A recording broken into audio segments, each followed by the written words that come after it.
Hello दोस्तों, मेरा नाम है कर्नल अमरदीप और आप देख रहे हैं द विनिंग एज का डिफेंस चैनल। अब जबकि हमारा बिल्कुल जो ई काउंसलिंग का एकदम टाइम आगे शुरू होने का, हम इस वीडियो में बात करेंगे कि कैसे आपने जब एनएसएस चुनना है। सैनिक स्कूल की तो बहुत बात हो चुकी है। एनएसएस क्या है? न्यू सैनिक स्कूल से। न्यू सैनिक स्कूल को चुनने से पहले बहुत सारी चीज़ें सोचनी है। और वो क्यों सोचनी है कि एनएसएस हैं महंगे,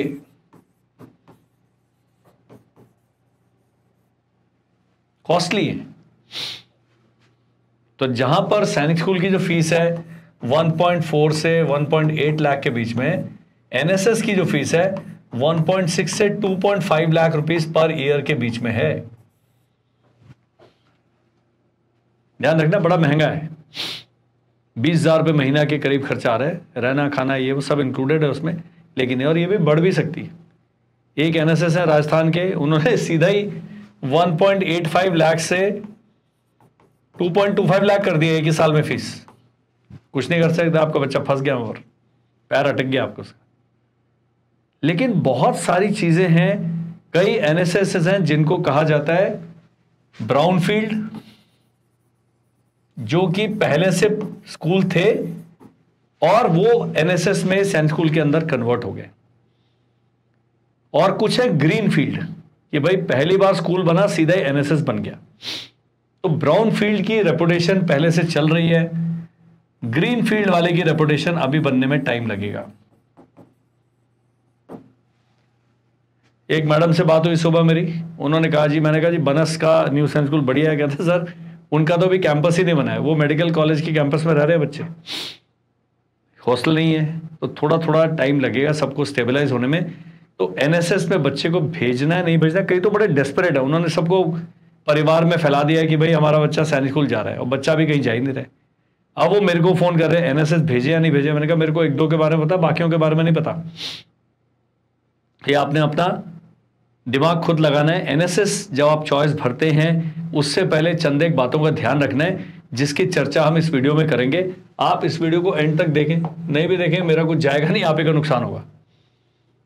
एंड तक क्या देखना है? सबसे पहले एनएसएस में जब स्कूल की डिस्क्रिप्शन आ रही है, आप देखेंगे कि एनएसएस क्या रेसिडेंशियल है, हॉस्टल वाला है कि नहीं।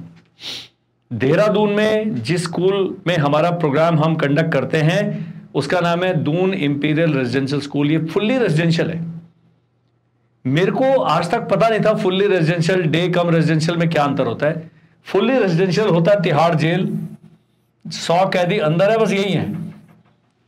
डे कम रेजिडेंशियल मतलब हॉस्टल में भी रह रहे हैं, बाहर से भी आ रहे हैं शेर। यहां के जो चेयरमैन साहब से मेरी बात हुई, मैंने कहा जी आपका स्कूल इतने कम बच्चे हैं, इधर वालों को ले लो। कहता नहीं जी वो गदर करते हैं। अब मुझे समझ आ रहा है कि फुल्ली रेजिडेंशियल और डे कम रेजिडेंशियल स्कूल में क्या अंतर है। ये जो बाहर से ये नहीं कह रहा सारे खराब हैं, लेकिन इनमें भाई साहब कुछ तो लोचा है। तो जो फुल्ली रेजिडेंशियल है आपने वो करना है। डे बोर्डिंग स्कूल तो लेने नहीं, कुछ स्कूल हैं जिनके आगे लिखा है डे बोर्डिंग, उसको आउट ही कर देना है, लिस्ट में सबसे नीचे डाल दो। कारण आप रहने वाले हैं जेएंडके के, आपने कोई महाराष्ट्र में स्कूल सेलेक्ट किया एनएसएस जो डे बोर्डिंग है, सुबह जाएगा बच्चा शाम तक रहेगा फिर घर आ जाएगा, वो कहां आएगा? आप तो जेएंडके के रहने वाले हैं। तो जब भी आप अदर स्टेट के एनएसएस में अप्लाई कर रहे हैं, सबसे पहला देखना है कि वहां हॉस्टल है अंदर या नहीं है।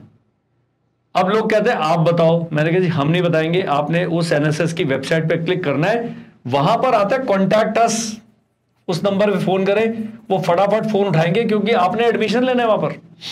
सरकारी स्कूल वाले फोन नहीं उठाते, उनके 10 पैसे का फर्क नहीं पड़ता आपका फोन उठाने ना उठाने से। लेकिन ये प्राइवेट है, यहां तो एक एडमिशन मतलब 2 लाख रुपए का सेल हो गया, वो पक्का फोन उठाएगा, उससे सारी जानकारी ले ले। मैं जब किसी को फोन करता हूं, जितने सवाल पूछना होता है सब लिख के रखता हूं, आप भी करो। फीस कितनी है, छुट्टी कब मिलेगी, प्रिंसिपल साहब कौन है, मारपीट का क्या इतिहास है, यहाँ के कितने लोग बड़े आदमी बने हैं, कितने सेना में गए हैं, कितने, सब पूछिए ना उनसे। आप लोगों ने सीबीआई बन जाना है जब अपने बच्चे के भविष्य का सवाल है। इसलिए बहुत इंपॉर्टेंट है ये जानना कि एनएसएस फुल्ली रेजिडेंशियल है, क्योंकि डे बोर्डिंग स्कूल में डिसिप्लिन इंश्योर करना बहुत ही मुश्किल है। 8 बजे बच्चा है, शाम को 6 बजे चला गया, उसके बाद वो फिर बाहर है। हॉस्टल में तो पूरा 24 घंटे वार्डन साहब की, प्रिंसिपल साहब की, कमांडेंट साहब की निगरानी में बच्चा is very very very very important. आगे चलते हैं। अगला क्या है जो मैं ये तो मेरा प्रिय पॉइंट है। उस सैनिक स्कूल में या तो उस सैनिक स्कूल का जो प्रिंसिपल या हेडमास्टर हैं वो फौजी व्यक्ति हैं कि नहीं। मैं नहीं कह रहा कि फौजी सारे ही शेर होते हैं, लेकिन अगर 100 लिए जाएं, 100 में से 90 तो बिल्कुल सही निकलते हैं। सिविल में 100 लोगे, 5 सही निकल जाएं, वो भी निकले ना निकले गारंटी नहीं है, बुरा मानने की आवश्यकता नहीं है। जो लोग सोचते हैं कि स्कूल में आप बड़ा धुरंधर काम कर रहे हैं, आप लोग नहीं कर रहे हैं। फौजी व्यक्ति मेरी तरह है, मैंने कहा किसी भी स्कूल में डाल दो, मैं 3 साल में उसको एनडीए से भी आगे ले जाऊंगा, इतना दम है। नाक की सीध में चलते हैं हम लोग, ईमानदार रहते हैं, कुछ घिचपिच नहीं है। 10 लोग खराब आम, खराब आलू, खराब प्याज हर एक में होते हैं, लेकिन यहां पर प्रतिशत बहुत ही कम है। और जब वो स्कूल किसी फौजी व्यक्ति का चुनाव करेगा, वो पूरा इंटरव्यू, बैकग्राउंड चेक करके तब लेगा। तो फौजी व्यक्ति अगर ऊपर बैठा है प्रिंसिपल या हेडमास्टर या कमांडेंट के रूप में, वो बहुत ज्यादा परिवर्तन लेगा। एक जो स्कूल के जो चेयरमैन साहब है, उनको गलत काम नहीं करने देगा। एक एमएसएम स्कूल है जो बच्चों का क्लियर भी नहीं, फेल है बच्चा, उनको भी कॉल करे जा रहे हैं, पता नहीं डेटा कहां से ले आते हैं। उनके खिलाफ मिनिस्टर ऑफ डिफेंस ने चिट्ठी दी है कि भाई ये क्रिमिनल काम कर रहे हैं। तो ये तो इनके हाल है। तो इन सब जो फ्रॉड लोग हैं उनसे बचना है। तो ये फौजी व्यक्ति है, कम से कम 99-95% चांस है कि वो गड़बड़ नहीं करेंगे। तो ये सेकंड चीज चेक करनी है, पहला रेजिडेंशियल है, दूसरा वहां पर कोई फौजी व्यक्ति है या नहीं है। आगे चलते हैं जी। अब केवल एक मेरी एज वाले व्यक्ति को प्रिंसिपल लगाने से बच्चों की ट्रेनिंग पे थोड़ा फर्क पड़ेगा, मोटिवेशन पे फर्क पड़ेगा, बाकी चीजों पर फर्क पड़ेगा, एडमिनिस्ट्रेशन पे फर्क पड़ेगा, लेकिन जो एक्चुअल ट्रेनिंग है उसमें फौजी जो स्टाफ है रिटायर्ड होना चाहिए आपका, ड्रिल ओब्लिक पीटी इंस्ट्रक्टर। और वो कहां से आए पीटी इंस्ट्रक्टर? वो एनडीए, आईएमए, ओटीए से। ये आपने सवाल पूछने हैं कि सर आपके जो हवलदार जी हैं, सूबेदार साहब हैं, उनका क्या एक्सपीरियंस है। ये एनडीए, आईएमए, ओटीए वगैरह में, ओटीए गया में या सीटीडब्ल्यू में जो इंस्ट्रक्टर होते हैं, पीटी इंस्ट्रक्टर आर्मी के ट्रेंड व्यक्ति होते हैं। आईएमए के आप अगर आके ड्रिल इंस्ट्रक्टर से मिलेगा, हिला देगा आपको, इतने कड़क होते हैं। ये व्यक्ति जब हमारे बच्चों को ट्रेन करेंगे तो उनका चारित्रिक विकास भी करेंगे जी, उनको गलती करने से बचाएंगे। तो ये पूछना है आपने कि ऐसा कोई व्यक्ति है कि नहीं है। उसके बाद हॉस्टल के जो वार्डन हैं, ये भी अगर रिटायर्ड फौजी होंगे तो आपको अंतर पता लगेगा। फौजी व्यक्ति, मैंने कहा है, नाक की सीध में काम करता है, गदर नहीं करेगा। एक ही चीज वो चेक करते हैं, भाई दारू वारू पीने की आदत तो नहीं है। और जब स्कूल हायर करता है वार्डन वगैरह, इनके सब चीजें देखते हैं, सिगरेट ये वो सब का आदत तो नहीं है, तभी उनको रखा है उन्होंने। वो इंटरव्यू में पूछा जाएगा, तो ये आपने चेक करना है। और टीचिंग स्टाफ कौन सा है, लोकल है कि आउटसाइड द स्टेट है। लोकल स्टाफ छुट्टी मारेगा, घर जाएगा, ये करेगा। बाहर से लोग आए हैं, स्कूल के अंदर ही रह रहे हैं, वहीं घर है, उनका जो डेडिकेशन है बहुत ज्यादा है। क्योंकि बाहर से कोई व्यक्ति अगर दूसरी स्टेट में काम कर रहा है तो उसके पेट में आग है, उसको अपनी स्टेट में काम नहीं मिल रहा है। यहां अगर गदर करे, यहां से निकाल देंगे। तो ये भी चीजें आपने चेक करना है। और उनके स्टाफ का क्वालिफिकेशन चेक करना है, बीएड होना चाहिए टीचर साहब को, मास्टर्स होना चाहिए, ये सब चीजें चेक करनी है आपने। अच्छे स्कूल्स होते हैं अपनी वेबसाइट पे टीचर्स की प्रोफाइल डाल के रखते हैं, तो ये आपने इन स्कूलों की वेबसाइट पे चेक करना है। आगे चलते हैं जी। Whether teaching staff is residential और नॉट। अगर आपकी मैडम सुबह आती हैं, शाम को 6 बजे चली जाती हैं, एक रेजिडेंशियल टीचिंग स्टाफ है, वहीं अपने जो टीचर्स के लिए हॉस्टल बना है उसमें रहते हैं। शाम को जब बच्चों की प्रेप क्लासेस चलती है, जब रिवीजन क्लासेस चलते हैं, वो टीचर की ड्यूटी लगती है। ऐसे टीचर बहुत इफेक्टिव होते हैं बच्चे को स्लोली बिल्ड करने में, क्योंकि जो न्यू सैनिक स्कूल है और सैनिक स्कूल्स हैं, इसमें रूटीन बहुत टफ होता है, जिसमें बच्चे को बाकी एडिशनल हेल्प नहीं होती। तो यदि वही कैंपस में टीचर रहेगा तो वो ऑफ परेड शाम के समय जाके, छुट्टी वाले दिन जाके बच्चों के साथ बातचीत करके, बच्चों की समस्याएं सुन के, बच्चों के कॉन्सेप्ट क्लियर करके बहुत ज्यादा लाभ पहुंचाते हैं। ये आपने चीजें चेक करनी है। अब जो कोचेज हैं नेशनल इंस्टीट्यूट ऑफ स्पोर्ट्स के द्वारा ट्रेंड हैं कि नॉर्मल फिजिकल ट्रेनिंग इंस्ट्रक्टर है, सब स्कूल बोलेगा हमारे पास कोचेज हैं। तो ये सारे सवाल आपने जब न्यू सैनिक स्कूल को फ़ोन करना है, बोलो हम बच्चा तब लेके आएंगे जब ये मेरे सवालों के पूरे जवाब सही से मिल जाएंगे। ये वीडियो जो है इसके लिए मैं लाख रुपए आपसे चार्ज करना चाहता हूँ, इतना मैं इंपॉर्टेंट इन्फॉर्मेशन दे रहा हूँ, आपने देने नहीं है। आपके जीवन में एक पॉजिटिव परिवर्तन आ जाएगा, वो मेरे लाख रुपए आ गए भाई। अगर आप सही डिसीजन ले पाते हैं ये वीडियो देख के, तो मैंने कहा स्वर्ग की सीट बिल्कुल पक्की है। मैं चाहता हूं कि पेरेंट जो हैं अपना दिमाग लगाएं, अपनी खोजबीन करें। आखिरकार आपके बेटे या बेटी के भविष्य का सवाल है, गलत हाथों में नहीं सौंप देना। ये वीडियो का टाइमिंग थोड़ा सा लेट हो गया, लेकिन अभी भी आपने ई काउंसलिंग के लिए भरने में भी 2-3 दिन का समय है, तो आप ये पूरा तफ्तीश कर ले। एक टेलीफोन आजकल बहुत है, इंटरनेट बहुत बड़ा सशक्त माध्यम है, साधन है, जो कि आपको डिसीजन लेने में मदद करेगा। हाँ, अब है जी बच्चे छोटे हैं, छठी में बच्चा 10 साल का, लड़की 10 साल की है।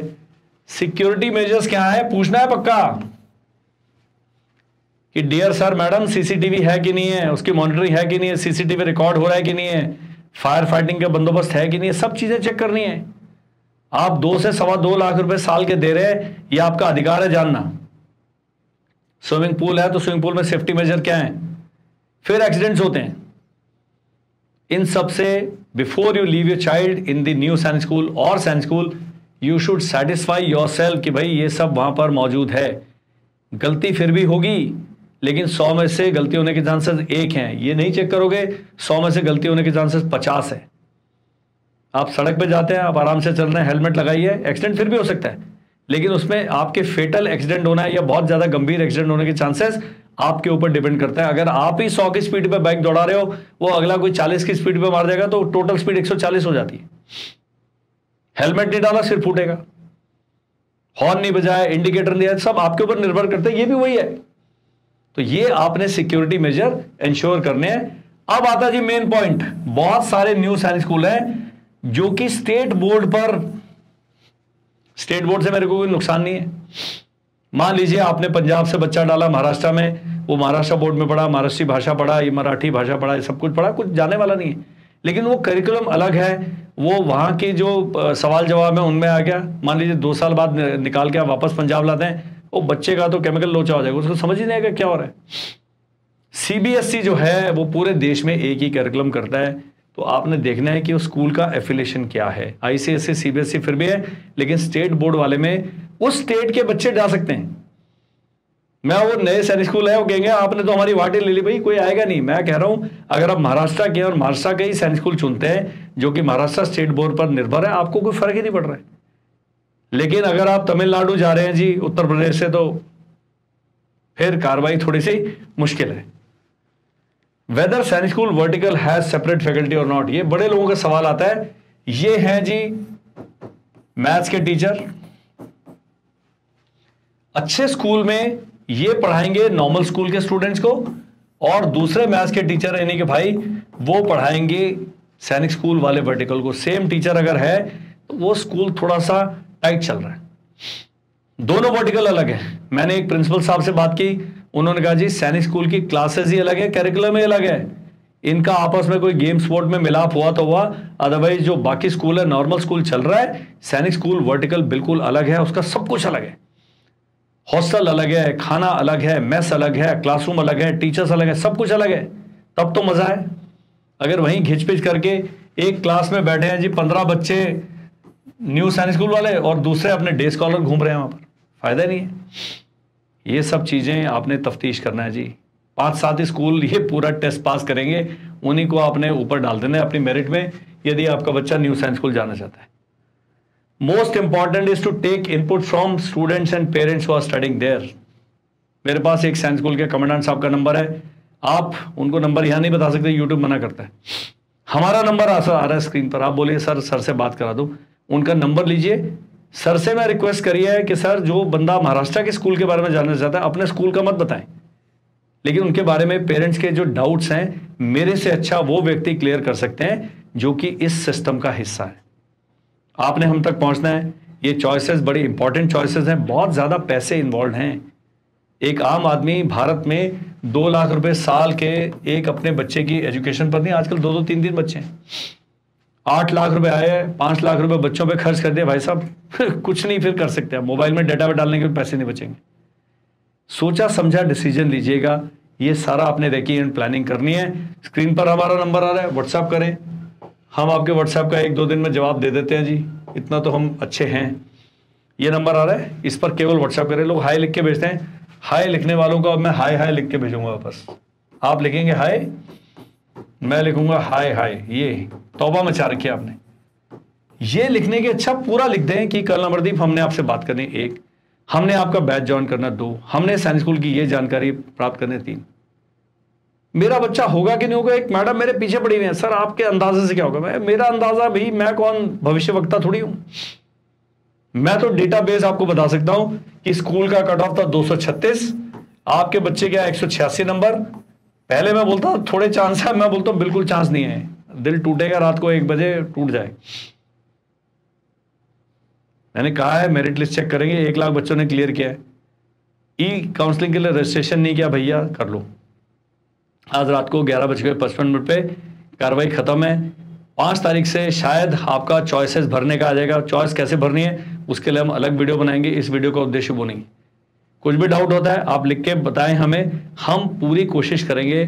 1 से 2 दिन हमें समय लगता है आप तक पहुंचने में। बहुत ही हाई तौबा है कि किचन पे हम चाय चढ़ा के आए और इसी समय हम नहीं भरना है, फिर हमें व्हाट्सअप ना करें।